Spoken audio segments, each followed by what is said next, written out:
Our masks slip off our faces into our hands, unable to hold them, unable to hand them over. Our grip is tight. We brood in a mirror of vanity. We forget what it feels like to be natural, unable to relax, miles away from surrendering. Is that yours? Yeah, Very good. Very nice, Fred. Thank you. Really okay. nice. Chuck, did you bring anything? Any songs, Uh, lyrics?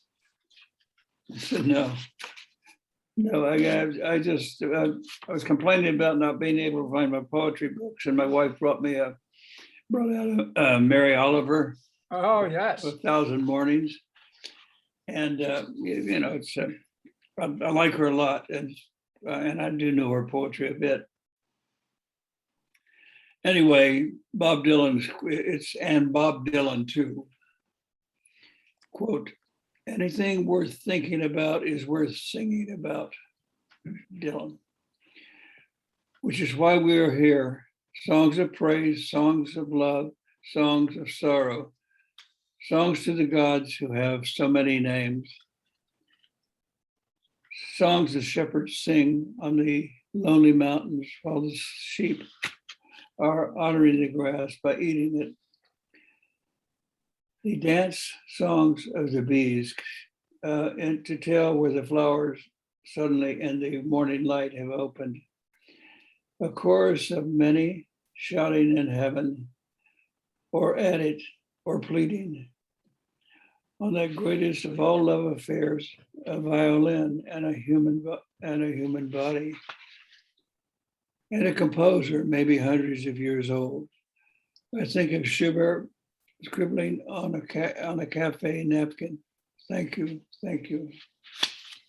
Mary Oliver. Ah, good. I like her. I like Dylan's one-liners, like, Ah. if it's worth thinking about, it's worth singing about. Bob, did you bring anything to the table? I did. I would like to read a poem called A Rabbit as King of the Ghosts, and it's by Wallace Stevens. A rabbit as king of the ghosts.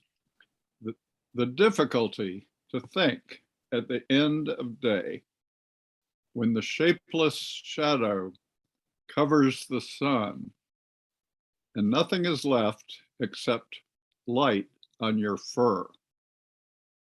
There was the cat, slopping its milk all day. Fat cat, red tongue, green mind, white milk. And August, the most peaceful month. To be in the grass in the peacefulest time, without that monument of cat, the cat forgotten in the moon. And to feel that the light is a rabbit light in which everything is meant for you and nothing need be explained. Then there is nothing to think of. It comes of itself, and east rushes west and west rushes down, no matter. The grass is full and full of yourself. The trees around are for you. The whole of the wideness of night is for you, a self that touches all edges. You become a self that fills the four corners of night. The red cat hides away in the fur light, and there you are, humped high, humped up. You are humped higher and higher, black as stone. You sit with your head like a carving in space, and the little green cat is a bug in the grass. Oh, Like how you read. wow. I find it a rather unusual poem. Yeah. Green cat, bug in the grass, yeah. But that whole idea of humping high and feeling the night, it reminds me of certain political figures that we could probably think of.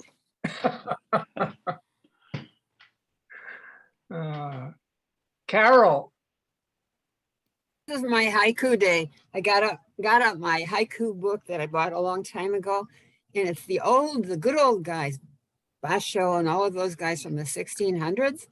And I'm going to follow one haiku with, I have dared one of my own haiku. Okay, this one is by a Japanese guy from the 1600s called Sodo. It's called The Recluse. In my 10-foot bamboo hut this spring, there is nothing. There is everything. Ta-da! I kind of like that. Okay, and here's one of Carol's poems, a haiku. The kettle sends steam to cloud and wet my windows. Tea clears my thoughts. Oh, I Yeah. like that. oh, Good, thank you. Yeah. oh, I've got Could you read that one again? There was Please, yeah. something with the sound. I didn't Oh. get all the words. Yeah, my machine goes out sometimes. Just holler at me. The kettle sends steam to cloud and wet my windows. Tea clears my thoughts. oh, clouds the windows, clears the thoughts. Very good. Wow. Really nice. Wow. I'll Larry, have more did you, for my next turn. Larry, what did you bring to the table? I have a poem that's a little bit long, but it's been bugging me. I've been thinking about it, and so I think it'll make sense to you. It's by Carol Muskie. Oh, no, I'm sorry, it's not by. It's by Louise Glick, and Ah, it's from her most recent book of poems. It's called The Denial of Death. Some of you may know the book by Ernest Becker, The Denial of Death. She alludes to it here, but I'm not sure. Well, anyway, it's got two parts. One, a travel diary. I had left my passport at an inn we stayed at for a night or so, whose name I couldn't remember. This is how it began. The next hotel would not receive me. A beautiful hotel in an orange grove with a view of the sea. How casually you accepted the room that would have been ours. And later, how merrily you stood on the balcony, pelting me with foil-wrapped chocolates. The next day, you resumed the journey we would have taken together. The concierge procured an old blanket for me. By day, I sat outside the kitchen. By night, I spread my blanket among the orange trees. Every day the same, except for the weather. After a time, the staff took pity on me. The busboy would bring me food from the evening meal, the odd potato or bit of lamb. Sometimes a postcard arrived. On the front, glossy landmarks and works of art. Once a mountain covered in snow. After a month or so, there was a postscript. X sends regards. I say a month, but really I had no idea of time. The busboy disappeared. There was a new busboy, then one more, I believe. From time to time, one would join me on my blanket. I loved those days. Each one exactly like its predecessor. There were the stone steps we climbed together and the little town where we breakfasted. Very far away, I could see the cove where we used to swim, but not hear anymore the children calling out to one another, nor hear you anymore, asking me if I would like a cold drink, which I always would. When the postcard stopped, I read the old ones again. I saw myself standing under the balcony in that rain of foil-covered kisses, unable to believe you would abandon me, begging you, of course, though not in words. The concierge, I realized, had been standing beside me. Do not be sad, he said. You have begun your own journey, not into the world like your friends, but into yourself and your memories. As they fall away, perhaps you will attain the enviable emptiness into which all things flow, like the empty cup in the Tao Te Ching. Everything is change, he said, and everything is connected. Also, everything returns. But what returns is not what went away. We watched you walk away, down the stone steps and into the little town. I felt something true had been spoken, and though I would have preferred to have spoken it myself, I was glad at least to have heard it. 2, the story of the passport. It came back, but you did not come back. It happened as follows. One day, an envelope arrived bearing stamps from a small European republic. This the concierge handed me with an air of great ceremony. I tried to open it in the same spirit. Inside was my passport. There was my face, or what had been my face at some point, deep in the past. But I had parted ways with it, that face smiling with such conviction, filled with all the memories of our travels together and our dreams of other journeys. I threw it into the sea. It sank immediately, downward, downward, while I continued staring into empty water. All this time, the concierge was watching me. Come, he said, taking my arm. And we began to walk around the lake, as was my daily habit. I see, he said, that you no longer wish to resume your former life, to move, that is, in a straight line, as time suggests we do, but rather, here he gestured toward the lake, in a circle, which aspires to that stillness at the heart of things, though I prefer to think it also resembles a clock. Here he took out of his pocket the large watch that was always with him. I challenge you, he said, to tell, looking at this, if it is Monday or Tuesday. But if you look at the hand that holds it, you will realize that I am not a young man anymore. My hair is silver, nor will you be surprised to learn it was once dark, as yours must have been dark, and curly, I would say. Through this recital, we were both watching a group of children playing in the shallows, each body circled by a rubber tube, red and blue, green and yellow, a rainbow of children splashing in the clear lake. I could hear the clock ticking, presumably alluding to the passage of time, while in fact annulling it. You must ask yourself, he said, if you deceive yourself. By which I mean looking at the watch and not the hand holding it. We stood a while, staring at the lake, each of us thinking our own thoughts. But isn't the life of the philosopher exactly as you describe, I said? Going over the same course, waiting for truth to disclose itself? But you have stopped making things, he said, which is what the philosopher does. Remember when you kept what you called your travel journal? You used to read it to me. I remember it was filled with stories of every kind, mostly love stories and stories about loss, punctuated with fantastic details, such as wouldn't occur to most of us. And yet, hearing them, I had a sense that I was listening to my own experience, but more beautifully related than I could ever have done.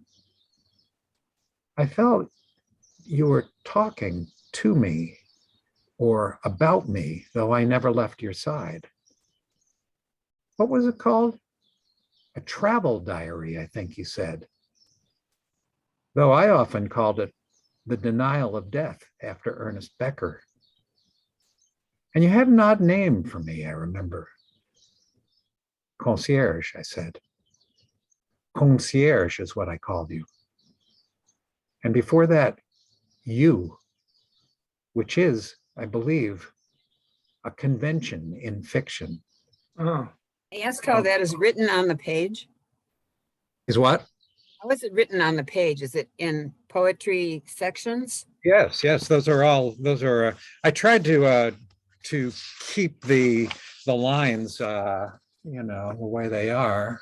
Yeah, good. I just wanted to see that. That's fine. I'm glad. Yeah, I mean, when it was in jammed, I gave it a little bit less time, but it's weird with the reading of poetry because you want to respect the visual and you want to respect the line. It's a line for a reason, but there's also other things moving it forward and retarding it. So. Any thoughts on the poem? Like, Yeah, that image of her pelting. I assumed it was a her, but I guess we yeah, don't really know. right. Pelting him with the chocolates and then leaving. That was the I assume it's a him pelting her with the chocolates. That the narrator is a woman just because it's Louise Glick. So. Oh, right.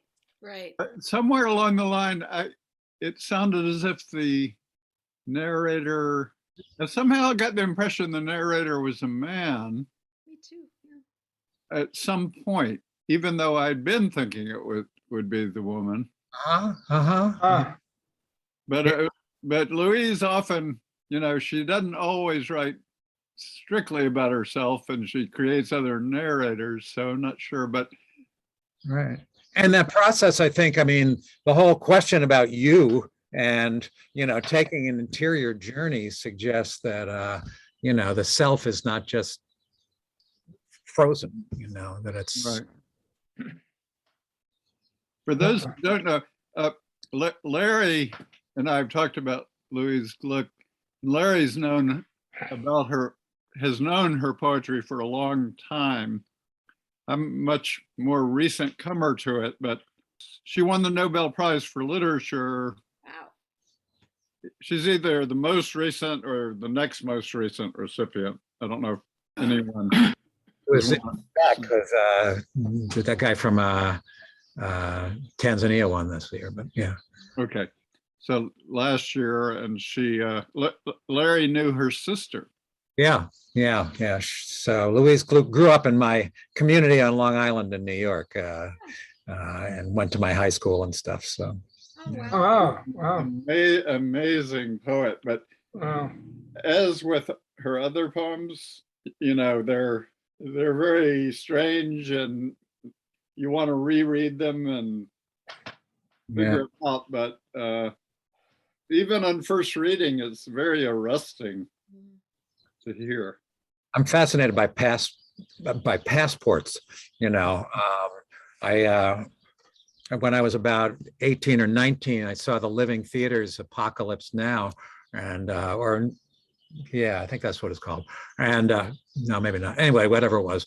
In the beginning of the play, they come out into the audience, and these people tell you very urgently, "I can't travel without a passport." And, I remember thinking how weird that is. Yeah, and looking here.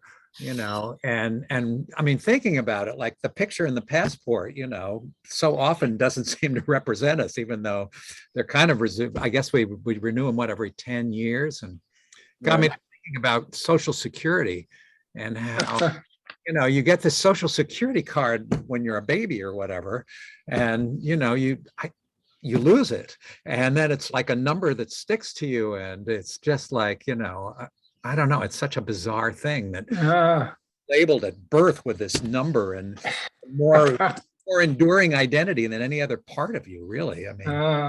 Change your name, but you don't change your Social Security number. You can change your identity. Jean, did you bring something? Yes. So I have continued to follow my friend Paul I love his poetry, Paul Cummings. Hmm. And I think I'll start with, yeah. So this was 1 year. Oh, maybe I read this already. 1 year before his cat, Mija, was killed by a car. So he posted it again in memory of her. Sometimes when the sun hits that certain way at 8 a.m. or 10, you cannot escape the feeling that it shines just for you. And the warmth that you feel trying to sink in through your skin is love. It is meant just for you. And as Mija licks every inch of her body in that sunlight, she is reflecting a certain love that she is feeling from this generous morning sun. And gratitude stills me. I cannot talk or eat breakfast or anything till I tell you how loved I feel, sandwiched between the morning and this wondrous creature. It is a peace that reaches deep, and after a few hours of sleep, I am made whole. The rest of this day cannot go wrong because I have been kissed by the sun and held by the presence of this little one who brightens my day in this little way, and so many others. Grateful to my core. I love this poem because I have a cat, and I was not a cat person for a long, long time. I was a dog person. And my dog died, I guess, more than 7 years ago, and we've had cats since then. I have one remaining cat. And what I like about Paul is every once in a while there's this sentence that I can feel in my chest. And that one is, gratitude stills me and I cannot talk or eat breakfast. I love that line because so often I get pulled into the activities of the day and I'm always busy. And when I have that experience of that stilling, it's so satisfying. And to hear that sentence reflecting that, it's just really lovely. Ethel, I'm sure you brought something. I wrote a lot of pandemic poems, and this is one of them. After a poem by Stephen Levine called Half Life. It's called Opening. I wonder how much of my life has been lived with my heart half closed. How many chances to open it all the way have been passed by? How many other hearts reaching out to mine have been neglected, dismissed, and dismayed by the shadow of the shut down part of my heart, closed off by fear of being not enough, of being spread too thin, of being rejected, of being loved too hard, of being left behind.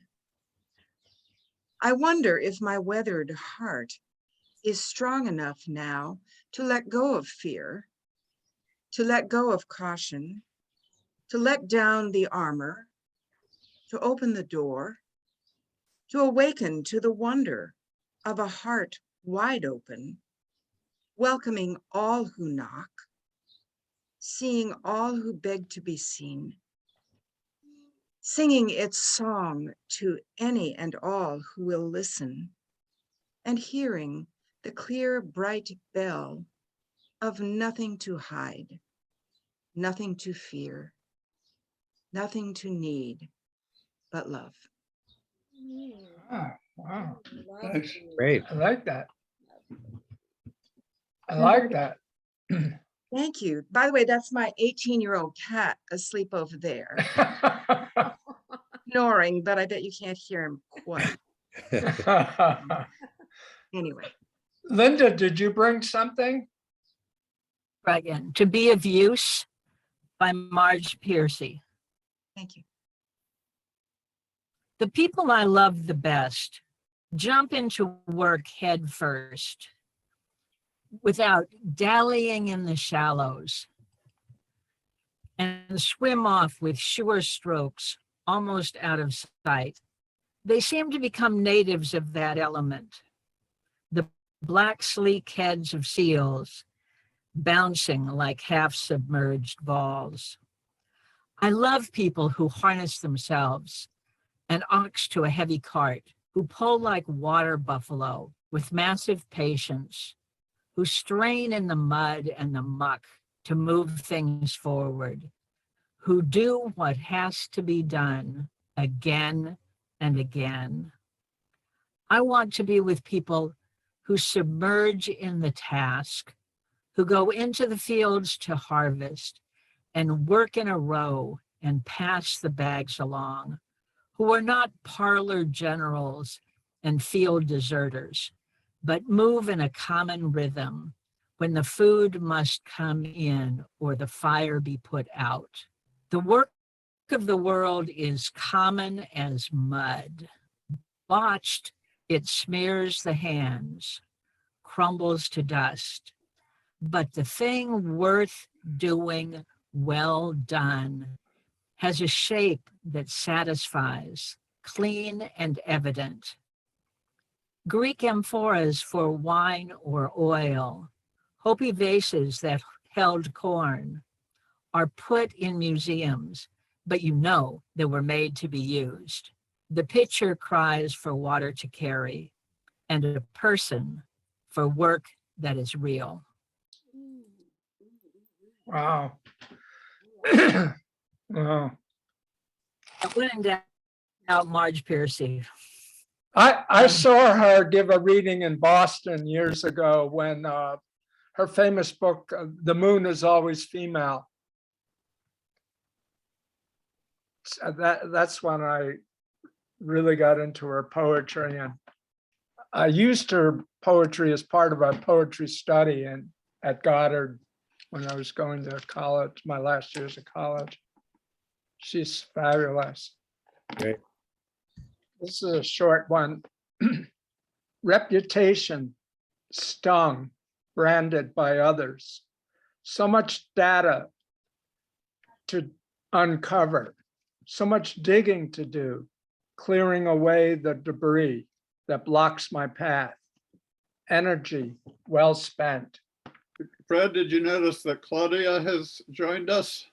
Oh, okay. Claudia, did you bring anything to read? I brought my lovely self so I can listen to you. Okay, What? That's Can I fine. just ask a question? Fred, when did you write that? recently, within the It's last, brilliant. I loved it. thank you.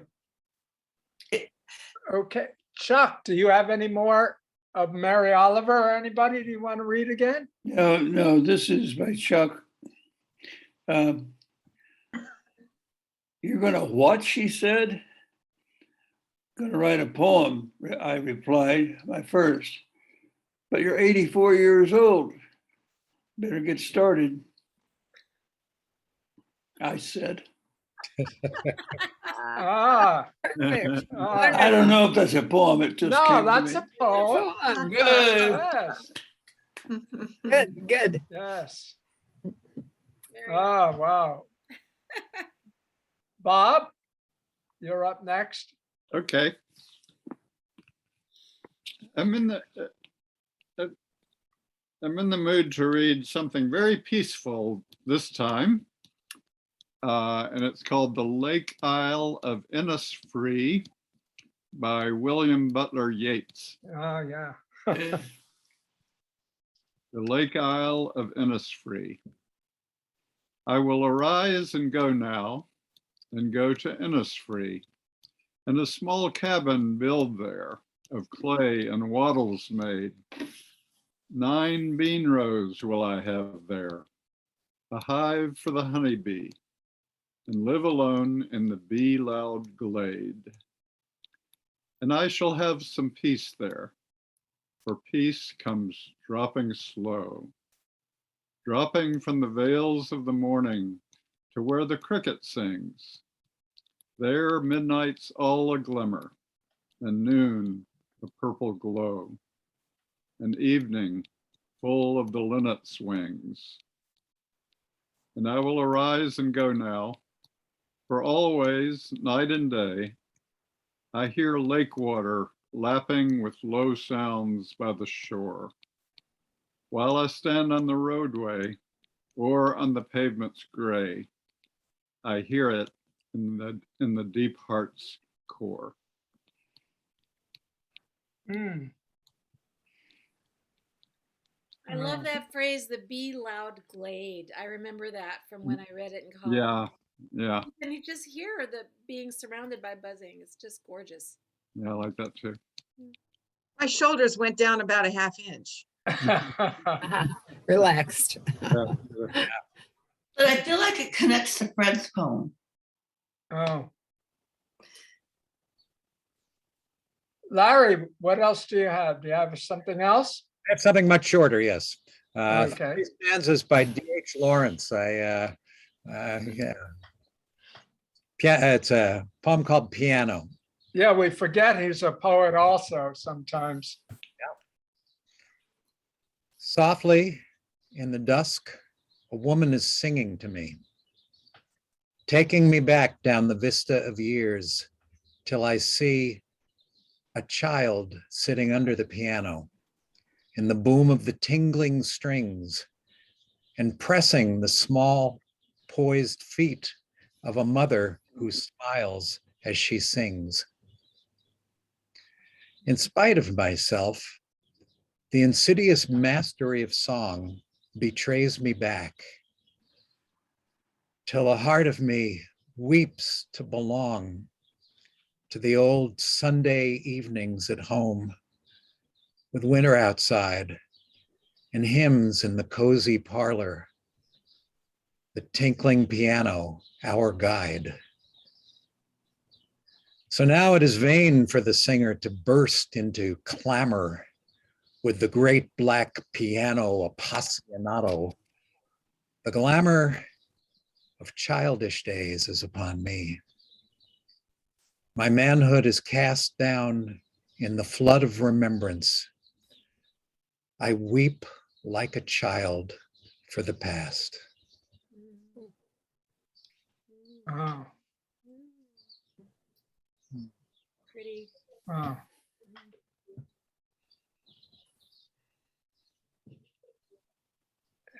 That's a strong ending line there. Wow. Yeah, this piano. It's just like, After all that noise, after that loud piano appassionato. God, just wow. I can't tell. Well, I have this amazing American-made 1904 piano. Well, I'm turning my thing the wrong way. That my husband's father had. And in our family, we seem to go back and forth between artists and piano players. And poor Craig's father, he was a big band pianist, but his adopted son was an artist. And it's just been this constant tension. So somehow that poem, Larry, just brought, I'm sitting in this room with this lovely wood grand piano that we moved from Michigan here. The one thing my husband wanted. And I feel like you brought it to life. Wow. Great. well, get underneath it. Carol, do you have some more haikus? Yeah, I do. I'm sticking with haiku today. Can't help it. I've got two more. The first one is by. Oh, you froze, Carol.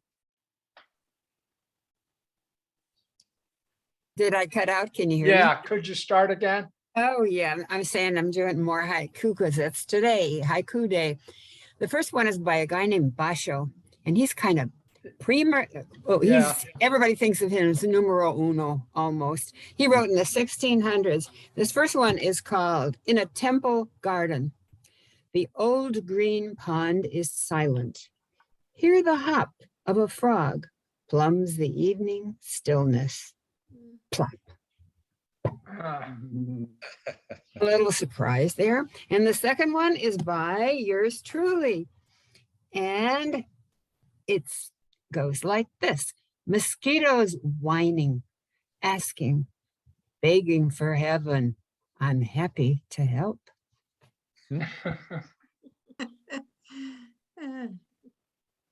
ah, Supposedly, there's supposed to always be a little nature in every haiku. At least that's the way it began. Whether people stick to that now or not, I don't know. But I like that idea. Bob, do you have another one? Did I call you a second time? You did. Oh, okay. Thank you. Jean. All right. This is another one by my friend Paul. And I need to get some poetry books. I sold all of my poetry books after college, and I'm sorry about that. Ah, So, the world grabbed me again today and shook me and dragged me far enough outside so that I could see the things I miss when I live small and lonesome. The world takes me places, breaks me open, and reforms me. I don't have to travel to see the world. So many ways, so many trips, so many places that an open mind can know and an open heart can go. Sometimes I just vibrate in a surrender to being larger than a single dot upon a map. And that is how I woke up and decided to live all of today. decided to live all of today. Oh, Yeah. I like the vibrating. That's a wonderful image. Mm-hmm. I also like the world grabbed me. oh, Sometimes you kind of, you're in your half sleep state and then something happens and you really pay attention.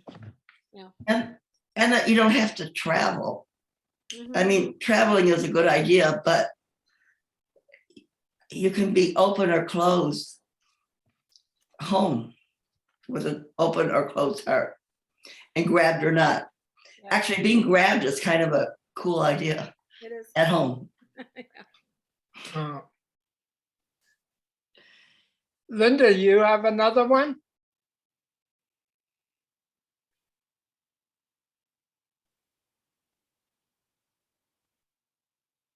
But there's always more. When you love poetry, there's always more. I think I will go with Gerard Manley Hopkins. Oh, wow. Tide beauty. Mm. Tide beauty. Glory be to God for dappled things, for skies of couple color as a brinded cow, for rose moles all in stipple upon trout that swim, fresh fire coal, chestnut falls, finch's wings, landscape plotted and pierced, fold, fallow and plow, and all trades, their gear and tackle and trim. All things counter, original, spare, strange, whatever is fickle, freckled, who knows how, with swift, slow, sweet, sour, a dazzle dim. He fathers forth whose beauty is past change. Praise him. Oh, Fantastic. It's one of my favorite prayers. Linda, there's a line that Thanks. had 4 adjectives starting with S. Can you read that again? Maybe the line before it too. Sure. All things counter, original, spare, strange, whatever is fickle, freckled, who knows how. Or that one. yeah. It Wow. has four That words one, starting Jeannie, with here, I'll S. just put it. Well, fallow, freckled, fold, fallow, and landscape plotted and pieced. Fold, fallow, and plow. I'm gonna put it in the chat, Jeannie, Okay. because Wow. why And not? what about the sentence about Right. change? That seems, I'm always The thing impressed about that there's Hopkins is a theme, and it seems to be about change or not change today. Father's forth, whose beauty is past change. So is it past, or do we still have a chance? It's past change. It's beyond change. I mean, Hopkins is a Catholic poet. Yeah. And I guess I just sent that to Jeannie. That's not what I meant to do, but I mean, there's nothing wrong with that, but that wasn't my intent. Come on, Linda. And my intent was, I'm not sure I can send that to everybody. You can find it though. No, you said Yeah, what I you was can asking find the about. poem. Tide Beauty, right? It's Pied, P-I-E-D, Pied Beauty by Gerard Manley Hopkins. Yeah, you should find I mean, that I just- online. Yeah, you got it. It's You got pretty easy. And Yeah. you know, I think the change. I mean, I think in something so pied, so layered. You know, Yeah, with so many things on top of each other, it's beyond change of change. You know what are we talking about? yeah, it's inadequate. yeah, it's inadequate. Change But- isn't. Strangely But what enough, he says is all things counter, original, Yeah, spare, strange, whatever is fickle, freckled. In other words, everything that is not standard right? doesn't you- fit the program. Doesn't fit the program. And I think as somebody who never fit the program, this was one of my favorite poems, because somehow I never felt like I fit the program. it's a little bit like Um, reform versus revolution. Or- Yeah. Strangely Exactly. enough, in my whole life, I've only written one poem that I was quite happy with. And that was a poem I wrote in college after reading Hopkins. Ah, In the beginning of, and it was about Hopkins. And my beginning line was, "Glory be to God for Hopkins' lines." And then I Wow. went on from there to praise his poetry. ah. Oh, Ethel, would you like to read one more? Yeah, I've been trying to decide between two. Read 'em It's both. hard, it's hard to follow Hopkins, but anyway. Well, this is another pandemic poem called Healing. Just as trees provide shade from the blistering heat of the sun, the robust beauty of the natural world bathes our frazzled minds in temporary peacefulness. When despair for the world inhabits our spirit and sits on our heart, we must go to the great quiet space of the non-human world and breathe in the welcome of the waving boughs of trees, the humble glory of the hummingbird, and the fragile fragrance of the newborn rose. Rebuilding a human world based on truth. Whoa.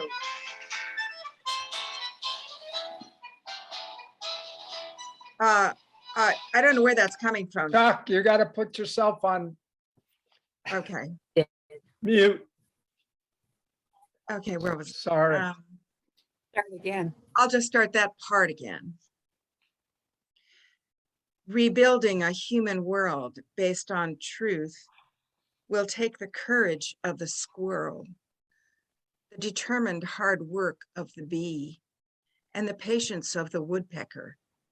turned in a matter-of-fact way toward the healing grace of loving what is and what will be, with a heart and mind as clear and pure as water from the stream.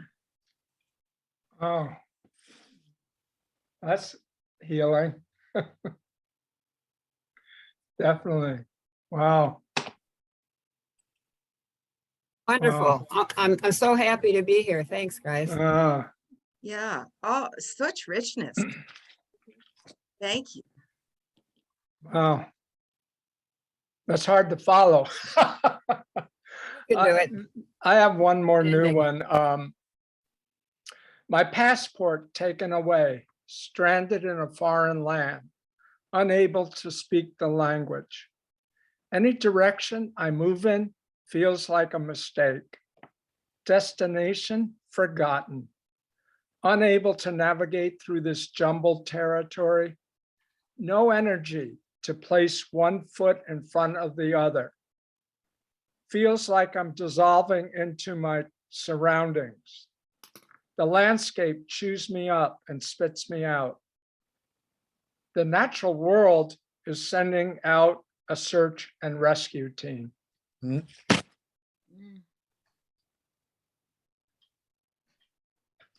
You know, that reminds me of the gentleman that Jean brought, who got lost in the desert, and the search and rescue team, and took a while to find him.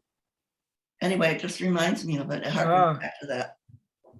It's a nice compliment to the Louise Gluck poem too, with the passport and Sure. Passport. identity in some other place. Yeah. I have one more, Fred. Sure. I just found it this week cleaning out our storage unit. This is a poem that I wrote in college. I was going out with a boyfriend who was, I was accustomed to being with people in the South Court, which is all the science people. And this guy was a liberal arts major, loved poetry and art, and talked about all that kind of thing. So it was a real different experience for me. I wear a Cheshire cat grin and sit in a bombax tree under a Bruegel sky. Things weren't always this way. Back there, back on the other side of the looking glass, I yearned to be rich and eat $6 TV dinners like everyone else. But then one day I crawled through the glass to see what kind of world there could possibly be other than the customary one that I knew. Life on this side of the glass is contrary to anything you might expect. Contrary land, then call it. Here is a wondrous world where the air smells of sweet-scented olive and trees hug pedestrians and mountains wave to passers-by. And yet it gets curiouser and curiouser. Landscapes change from day to day while clouds enact a never-ending drama in the sky. Paintings reach to grab their viewers, and poetry has feet to run in from nowhere and carry the reader away. Knowledge is stored not only in books, where dashes and exclamations are the sole punctuation, but coded in a network of sputtering street lamps and city lights. People here take off their vests before their coats, exhale to catch their breath, and say hello when they leave. Back there, back on the other side of the glass, I was a whole Cheshire cat with an ordinary smile. But not long after I first arrived here, my grin began to appear. And with each new contrary, it widened and deepened. My tail started to fade, and slowly the rest of me disappeared. Now all that's left is my grin. Or should I say, all that is my grin. Back there, back on the other side of the glass, people say that the moon reflects rays from the sun in the dark of night. But it's really just the grin of a Cheshire cat sitting in a bombax tree under a Bruegel sky. Oh, You can tell. He liked it. I was really enamored of this fellow. Yeah. Ah, Yeah. Didn't Oh. last long, but it was glorious. You got a poem out of it anyway. Yeah, I did. When I got to UC San Francisco, the scientists I worked with felt the only pre-med degree there should be is English literature and history. hmm. And it's only through poetry and creative writing that ideas could be thought of. And maybe we're seeing a bit of that in the pandemic. So, Jean, I'm really glad you found that poem from your long ago days. Yeah. Oh. This is great, you guys. I love this. Yeah, thank you, everybody. Yes. Really good. Actually, thank you, Fred, for putting us together. Oh, Jean it's all Jean's doing. Yeah, Well, I know. but you come every month, so Yes.